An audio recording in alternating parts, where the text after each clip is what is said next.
नमस्कार। इस वक्त के बुलेटिन के साथ हाजिर हूं मैं अनुपम। प्रदेश की हर छोटी बड़ी खबरों को लेकर के सबसे पहले बात कर रहे हैं इस वक्त की सबसे अहम और बड़ी खबर की। अमेरिका की हिंडनबर्ग रिसर्च ने अडानी ग्रुप को लेकर शनिवार देर शाम एक और रिपोर्ट जारी की और सेबी की प्रमुख माधवीपुरी बुच और उनके पति धवल बुच के खिलाफ काफी गंभीर आरोप लगाए हैं।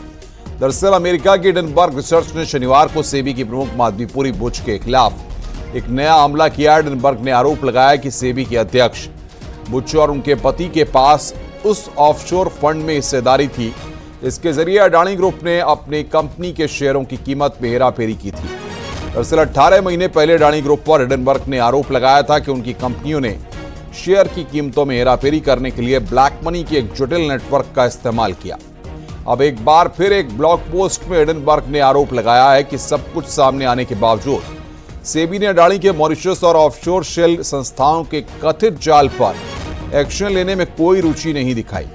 हिंडनबर्ग का आरोप है कि रिपोर्ट आने के करीब 18 महीने गुजर जाने के बाद भी सेबी ने कार्रवाई में कोई दिलचस्पी नहीं दिखाई है। आरोप लगाया गया है कि मॉरिशस में अडानी ग्रुप के ब्लैक मनी नेटवर्क की पूरी जानकारी देने के बाद भी एक्शन नहीं लिया जा रहा है।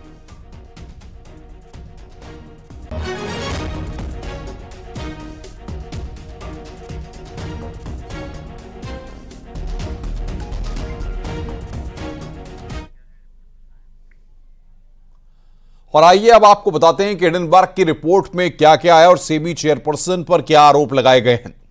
2017 में माधवीपुरी बुच और उनके पति धवल बुच ने उसी फंड में हिस्सेदारी खरीदी थी, इसका इस्तेमाल विनोद अडानी द्वारा किया जाता था। माधवीपुरी बुच ने सेबी चेयरपर्सन बनने से 2 हफ्ते बाद अगुरा पार्टनर्स के अपने शेयर अपने पति को ट्रांसफर कर दिए थे। अडानी ग्रुप पर शेयरों में हेराफेरी करने के आरोप के बावजूद सेबी ने अब तक कोई एक्शन नहीं लिया। अचरज की बात नहीं है कि सेबी वो जांच करना ही नहीं चाहती जो उसके चेयरपर्सन तक ही ले जा सकती है। अगर सेबी वाकई शेयरों में गड़बड़ी करने वालों को ढूंढना चाहती है तो शायद सेबी की चेयरपर्सन आईने में देखकर शुरू करती।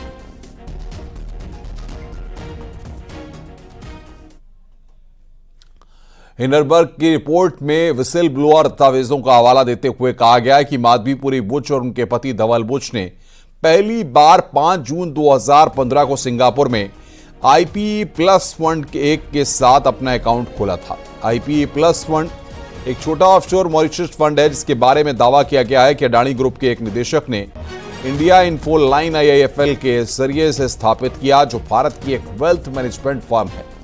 विसिल ब्लोअर दस्तावेजों में 2015 का IIFL का भी एक दस्तावेज है, इसमें बताया गया है कि माधवीपुरी बुच और उनके पति धवल बुच निवेश का सोर्स सैलरी घोषित किए थे और कपल की कुल संपत्ति $10 मिलियन दिखाई गई थी। हिंडनबर्ग रिसर्च ने अपने आरोपों में कहा है कि अप्रैल 2017 से लेकर मार्च 2022 के दौरान माधवीपुरी बुच सेबी की पूर्णकालिक सदस्य होने के साथ चेयरपर्सन थी। उनकी सिंगापुर में अगुरा पार्टनर्स नाम से कंसल्टिंग फर्म में 100% हिस्सेदारी थी। आरोप लगाया गया है कि 1 मार्च 2022 को सेबी का चेयरपर्सन नियुक्ति किए जाने के 2 हफ्ते बाद 16 मार्च 2022 को उन्होंने कंपनी में अपने शेयर्स अपने पति के नाम चुपके से ट्रांसफर कर दिए।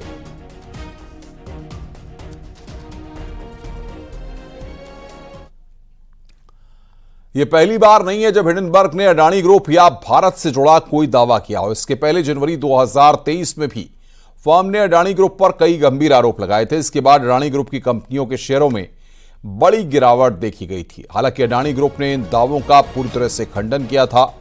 हिंडनबर्ग रिसर्च ने तब अपनी रिपोर्ट में दावा किया था कि अडानी समूह की कंपनियों को बाजार में ज्यादा आंका गया है। आरोप लगाया गया था कि अडानी ग्रुप की कंपनियों ने अकाउंट्स में हेरफेर कर शेयरों की कीमतें बढ़ाई हैं। इसमें विनोद अडानी का नाम भी लिया गया कि उन्हीं की कंपनी ने ऑफशोर कंपनियों का इस्तेमाल करके हेराफेरी की। और अब इस बार हिंडनबर्ग रिसर्च ने अडानी ग्रुप स्कैंडल और सेबी की चेयरपर्सन के बीच कनेक्शन होने के दावे किए हैं। दावा किया गया है कि सेबी चेयरपर्सन माधवीपुरी बुच और उनके पति धवल बुच की ऑफशोर बरमूडा और मॉरिशस फंड में हिस्सेदारी थी, जिसका इस्तेमाल विनोद अडानी करते थे।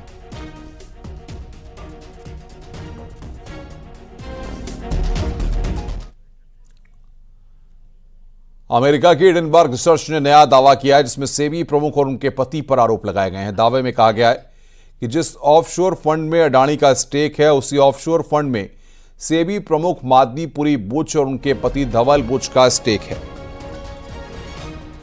हिडेनबर्ग के आरोपों को सेबी की चेयरपर्सन और उनके पति ने सिरे से खारिज करते हुए बेबुनियाद बताया। जारी बयान में कहा गया है कि सभी आरोप बौखलाहट और बदले की भावना से प्रेरित हैं। वहीं अडानी ग्रुप ने भी हिडेनबर्ग के आरोपों को नकार दिया।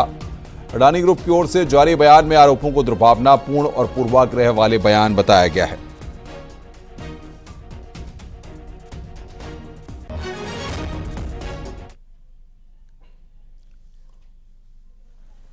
आगे बढ़ते हैं। जब 18 महीने पहले हिडेनबर्ग रिसर्च ने अडानी ग्रुप पर तमाम तरह के आरोप लगाए थे, तब सुप्रीम कोर्ट में कई याचिकाएं डाली गई थी। मामले की जांच के लिए सुप्रीम कोर्ट ने सेबी को निर्देश दिए थे और सेबी की जांच रिपोर्ट को एक एक्सपर्ट कमेटी में पेश करने के लिए कहा गया था।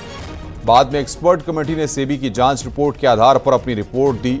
इसमें कहा गया था कि पहली नजर में नियमों या कानूनों का उल्लंघन नहीं पाया गया। उसमें यह भी कहा गया कि बाजार को अस्थिर करने की कोशिश का कोई आधार नहीं मिला और साथ ही यह भी बताया गया कि अडानी ग्रुप ने उन सभी लोगों की जानकारी दी जिन्हें शेयर से लाभ मिला।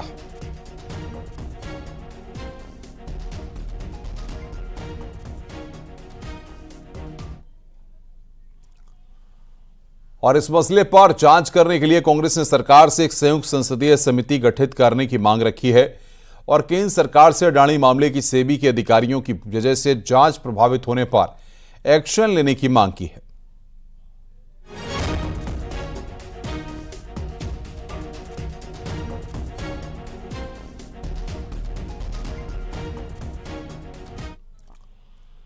इस पर भारतीय जनता पार्टी ने कांग्रेस को जवाब दिया और कांग्रेस पर हिडेनबर्ग रिपोर्ट के आने और जयराम रमेश के बयान आने की टाइमिंग पर सवाल किए हैं।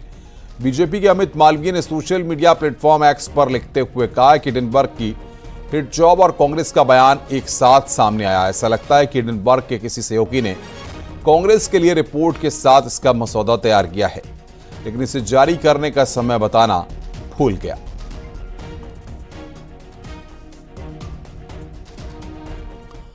और इस मामले पर टीएमसी ने केंद्रीय जांच एजेंसियों से सवाल किया है। टीएमसी सांसद महुआ मोइत्रा ने एक्स पर पोस्ट करते हुए लिखा है कि अडानी की शैली में यहां तक कि सेबी चेयरपर्सन भी उनके समूह में निवेशक हैं। क्रोनी कैपिटलिज्म अपने चरम पर है। सीबीआई और ईडी क्या आप पीओसीए और पीएमएलए मामले दर्ज करेंगे या नहीं?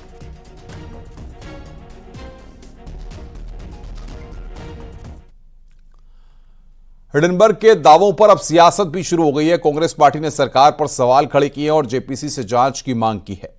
वहीं बीजेपी ने पलटवार करते हुए विदेशी संस्थानों का साथ देने पर कांग्रेस को घेरा है। हिडेनबर्ग ने ही एक और रिपोर्ट निकाली जिसमें सेबी चीफ माधवी बुच और उनके पति धवल बुच के सारे कारनामे सबके सामने आ गए। ऑफशोर कंपनीज में उनकी इन्वेस्टमेंट सबके सामने आ गई। ये वो कंपनीज हैं जिसमें अडानी के भाई विनोद अडानी की भी इन्वेस्टमेंट्स हैं। जब सब कुछ सामने है तो सवाल ये उठता है कि माधवी बुच को जब सेबी का चेयरमैन बनाया था, क्या भारत सरकार को ये जानकारी नहीं थी? अगर नहीं थी तो ये बहुत बड़ी विफलता है, भूल है, और अगर थी तो षड्यंत्र का हिस्सा भारत के प्रधानमंत्री खुद हैं। जनवरी में हिडेनबर्ग की रिपोर्ट बजट सत्र शुरू होने से ठीक पहले आई थी।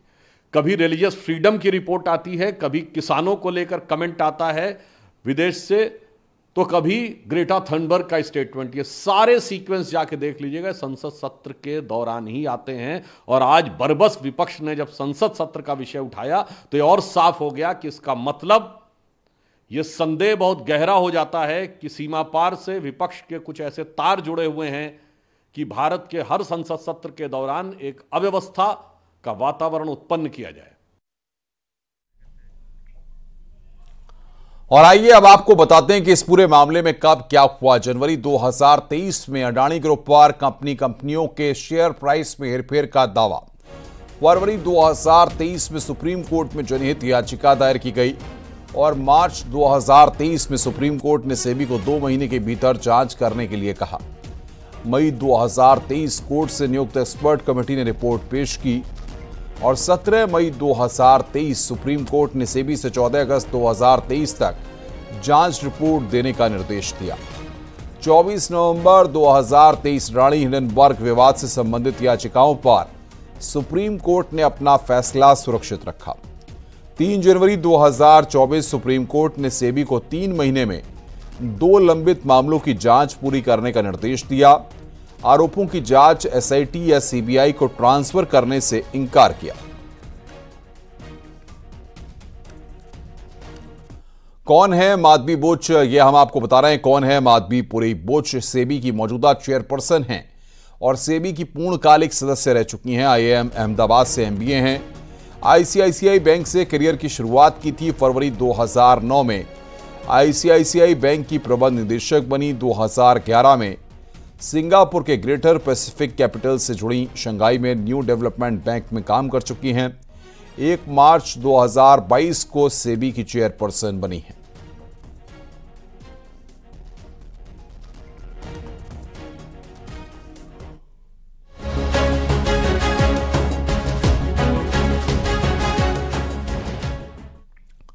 लखनऊ से बड़ी खबर आ रही है। बीएसपी की बैठक में बड़ा फैसला हुआ है। सभी 10 सीटों पर उपचुनाव लड़ेगी बीएसपी। मायावती ने बुलडोजर राजनीति पर भी सवाल उठाए हैं।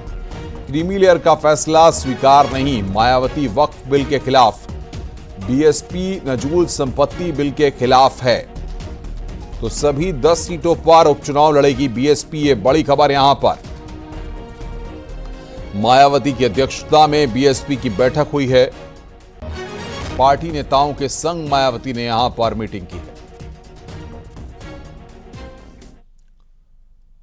आगे बढ़ते हैं। उपचुनाव को लेकर ओपी राजभर का बयान सामने आया। हम लड़ने वाले नहीं हैं, एनडीए के प्रत्याशी को जिताएंगे। ओपी राजभर ने यहां पर इस बात को कहा है।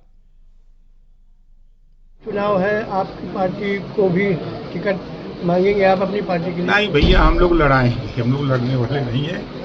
हम लोग 200 सीट पर जो हमारा संगठन है, एनडीए का जो भी प्रत्याशी आएगा उसको हम लोग जिताने की कोशिश करेंगे। मल्लिकार्जुन खड़गे पर मायावती का बड़ा हमला। खड़गे के बयान पर जिक्र करते हुए निशाना साधा है। कांग्रेस अध्यक्ष के बयान में सच्चाई नहीं। मायावती ने इस बात को कहा है कि आरक्षण का श्रेय बाबा साहेब को जाता है। कांग्रेस ने बाबा साहेब के खिलाफ साजिश रची, तो आरक्षण का श्रेय बाबा साहेब को जाता है। मायावती ने इस बात को कहा है।